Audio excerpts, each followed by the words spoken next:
அம்மா மாதாவுக்கும் என்னுடைய இயேசுவுக்கும் கோடான கோடி நன்றி. நான் களியக்கவளை என்னும் இடத்திலுண்டு செம்மான்விளை என்ற இடத்திலிருந்து வருகிறேன். என் பேர் கிருப சுஜிலா. இது என் குழந்தை ஃப்ரான்சியா ரொசாலி.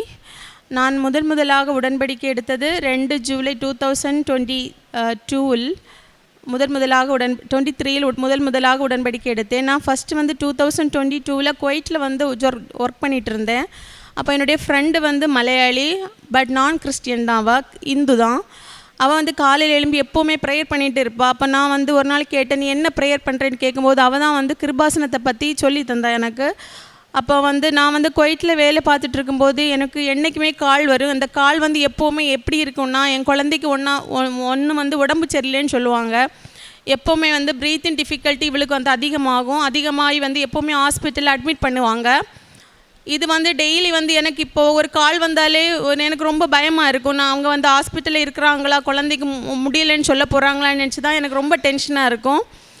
அப்போ 5 வருஷம் எப்படிடா நாங்கள் முடிக்க போகிறேன்னா எனக்கு கவலையாக இருக்குது. எப்படா வீட்டில் இவளை பார்த்துட்டு இவளை இனி கூட்டிகிட்டு போகிற மாதிரி உள்ள ஒரு வேலைக்கு தான் போகணுன்னு நான் முடிவு பண்ணேன். அப்போ தான் அவள் சொன்னது உடனே நான் அங்கே ப்ராஜெக்ட் முடியும்போது ஊரில் இவளை ஃபஸ்ட்டு இந்த மாதாவுக்கு இடத்துல காலை இவளை வைக்கணும்.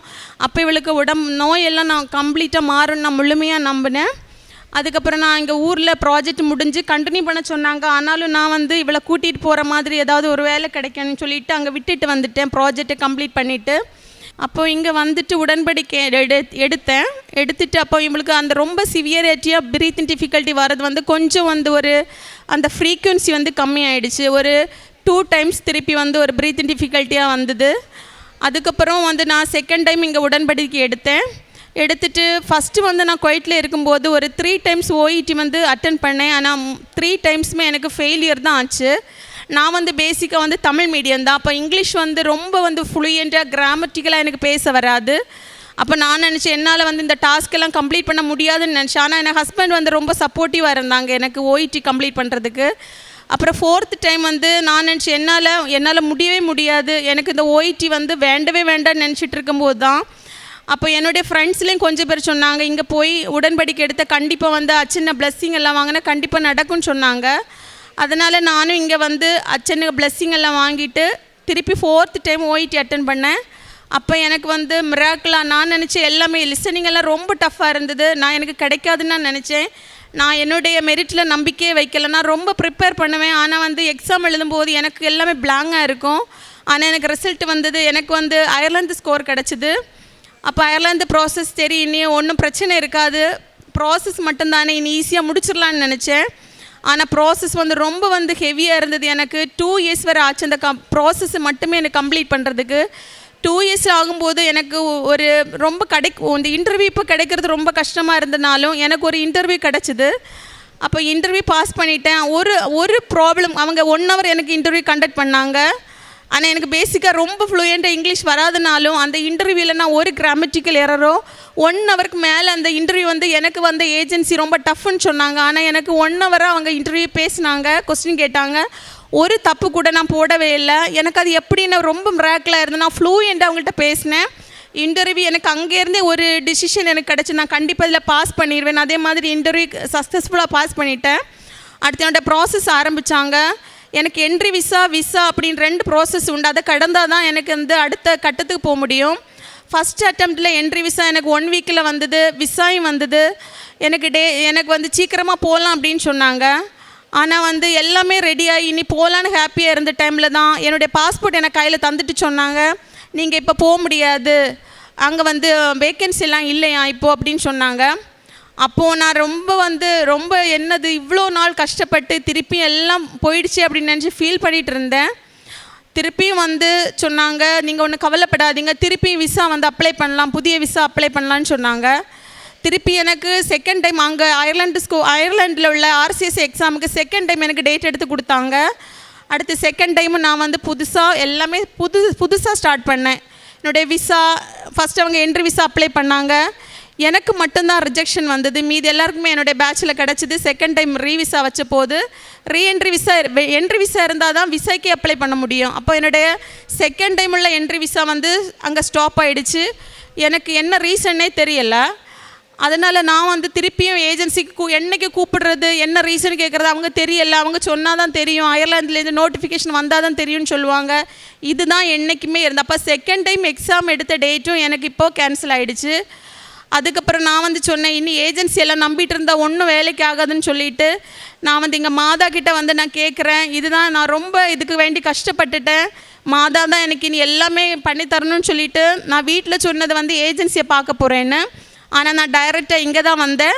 வந்து ஃபாதரை வந்து பார்த்துட்டு பிளஸ்ஸிங் வாங்கிட்டு, அப்போ ஃபாதர் சொன்னாங்க, தலையில் கை வச்சுட்டு உன்னுடைய ப்ராசஸில் உள்ள எல்லா தடசங்களும் மாறணும்னு சொன்னாங்க.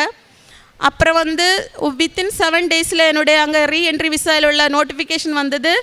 அவங்க ஒரு கிளாரிஃபிகேஷன் மெயில் கேட்டிருந்தாங்க. அப்போ இங்கே உள்ள ஏஜென்சி அதை அனுப்பி கொடுத்து 2 டேஸில் எனக்கு வந்து என்ட்ரி விசா கிடச்சிது.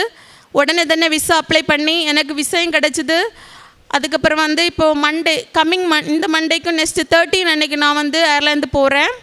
அங்குள்ள RCS எக்ஸாம் நல்லபடியாக பண்ணுவேன்னு என் மாதா எனக்கு ஹெல்ப் பண்ணுவாங்கன்னு நான் முழுமையாக நம்புகிறேன். அதே மாதிரி இவளுக்கு வந்து ப்ரீத்திங் டிஃபிகல்ட்டின்னு சொல்லியிருந்தேன். அவளுக்கு வந்து ஸ்ட்ராங் ஸ்டீராய்டு தான் அவங்க வந்து எனக்கு இன்ஹேலேஷன் கொடுத்துட்டு இருந்தாங்க. அதாவது இன்ஹேலர் யூஸ் பண்ணிகிட்டு இருந்தவ. அது ரொம்ப வந்து காம்ப்ளிகேஷன் உண்டாக்குன்னு எனக்கு தெரியும். இவளுக்கு அடிக்கடி இப்படி வரனால ரொம்ப ப்ரீத்திங் டிஃபிகல்ட்டி சிவியராக ஆம்புலன்ஸில் ஷிஃப்ட் பண்ணுவோம் இவளை. அதனால் நான் பயந்து அந்த இன்ஹேலர் நான் ஸ்டாப் பண்ணவே இல்லை, நான் கண்டினியூ பண்ணிட்டு தான் இருந்தேன். இப்போ வந்து 4th டைம் நான் வந்து இங்கே வந்து உடன்படிக்கையெல்லாம் எடுத்த பிறகு எனக்கு ஒரு மாதா கிட்டே போய் இன்ஹேலரை ஃப்ரெண்டில் வச்சுட்டு சொன்னேன், இனி வந்து இந்த இன்ஹேலர் நான் யூஸ் பண்ணவே கூடாது அப்படின்னு சொல்லிட்டு ப்ரேயர் பண்ணிவிட்டு அந்த இன்ஹேலரை நான் ஸ்டாப் பண்ணேன். இப்போ வந்து 3 months கிட்ட ஆகுது. அவளுக்கு எந்த ஒரு ப்ரீத்திங் டிஃபிகல்ட்டியும் இல்லை. மாதா கிருபையால் அவளுக்கு எல்லாமே குணமாச்சு. நான் முழுமையாக நம்புகிறேன். அந்த சைன்ஸ் அண்ட் சிம்டம்ஸ் எல்லாமே மாறிடுச்சு இப்போது. அப்போ ஹெல்த்தியாக இப்போ நார்மலாக நல்லா விளையாடுறா. விளையாடுனால ரொம்ப இதாகும், உடனே வந்து ஏதாவது வரும். இப்போ நல்ல ஸ்போர்ட்ஸ் எல்லாமே பண்ணுறா, எல்லா ஆக்டிவிட்டி நார்மலாக பண்ணுறா. என் மாதாவுக்கு கோடான கோடி நன்றி. பிரேஷித்த பௌர்த்தினா எங்கள் பக்கத்தில் உள்ள ட்ரஸ்ட்டுக்கு நாங்கள் போய் அவங்களுக்கு ஃபுட்டு கொடுக்குறது, அப்புறம் எங்கள் வீட்டு பக்கத்தில் உள்ள பாவப்பட்டவங்களெல்லாம் கண்டுபிடிச்சி எங்களால் முடிஞ்ச ஹெல்ப் பண்ணுறது, இதெல்லாம் நாங்கள் பண்ணிகிட்டு இருந்தோம். பத்திரம் வந்து பஸ் ஸ்டாப்பில் இந்த மாதிரியெல்லாம் நாங்கள் கொடுப்போம். இன்னும் வந்து நான் வந்து எல்லா நாளும் என் மாதாவிலே நான் நிலைத்திருப்பேன். என் மாதாவுக்கு ஏசப்பாவுக்கும் கொடான கொடி நன்றி. From the book of Isaiah chapter 41 verses 10, Fear not, for I am with you. Be not dismayed, for I am your God. I will strengthen you, yes, I will help you. I will uphold you with my righteous right hand. Kripa Sujilai was explaining about her Kripasanam experiences. She wanted to be a witness or the testimony, wanted to give the testimony over here after her big stress experience. She came to know about Kripasanam from one of the friends. They explained everything about her, about Kripasanam, and she came here and took the covenant. She was full of hope, and she was doing all the prayers and doing all the mission work and acts of charity, acts of mercy. She tried to please Jesus. She knew that Mother Mary will help her. She had a big need that she was trying to pass OET exam for so many times. 4th time she could overcome the big test after receiving the blessings from Father Joseph. And again she had a problem with the visa processing was rejected once. Again she received blessings from Father Joseph, and within 2 days she got the visa and she got the Ireland score in OET exam.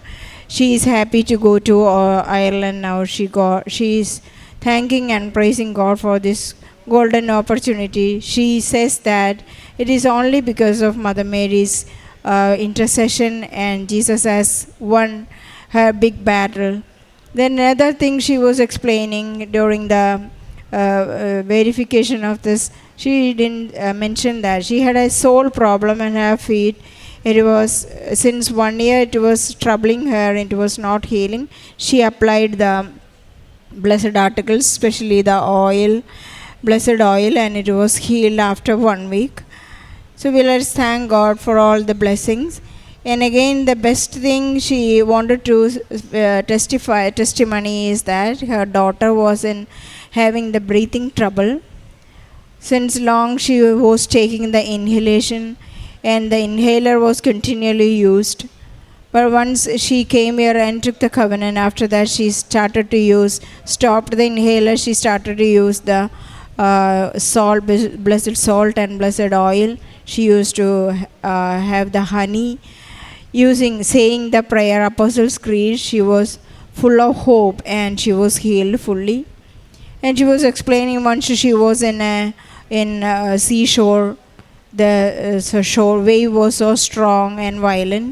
She was immersed in that. She was drowned, and she had worn that Kripasanam medal on her chain. She says that I would not have been here if that Kripasanam medal or Mother Mary didn't save me. I was rescued and the water was up to my level and she could save. Mother Mary saved her. She distributed the Kripasanam newsletters everywhere possible, and she gave the food and the goods in the old age homes and the trust. She believes that only the Mother Mary can save. She states that once we are in Kripasanam, if we have stepped into the Kripasanam church, we will be blessed always and we will have all the problems settled. She wanted to glorify God by saying this testimony over here. She came from all the way from far, and since she was trying to come here all the time, but it was a big hurdle for her, big struggle to reach here. But at last she could come and give the testimony over here. Let us be thankful to Mother Mary and Jesus that we have whatever problem we have. The place we are standing here is the altar where Mother Mary appeared to Father Joseph. She has told Father Joseph that the disaster is about to come. Pray. In our faith is shaken now almost in all the area of our life. Sometimes when we are doubted, when the family life is shaken, when the sickness is shaken, when the things are upside down, only Mother Mary can make it straight. She can heal us. She can pray for us. Jesus will be with us. By His precious blood we will be healed. Let us give a big round of applause for her, this super testimony that Jesus and Mother Mary be glorified. Amen. അത്യപൂർവ ദൈവാനുഭവങ്ങൾ ഇനി നിങ്ങൾക്കും സ്വന്തം. ഈ YouTube channel ഇതുവരെ subscribe ചെയ്തിട്ടില്ലെങ്കിൽ ഇപ്പോൾ തന്നെ subscribe ചെയ്യുക. ഈ വീഡിയോ ഇപ്പോൾ തന്നെ നിങ്ങളുടെ സുഹൃത്തുക്കൾക്ക് ഷെയർ ചെയ്തുകൊണ്ട് കർത്താവിൻ്റെ പ്രേക്ഷിതരാകുക.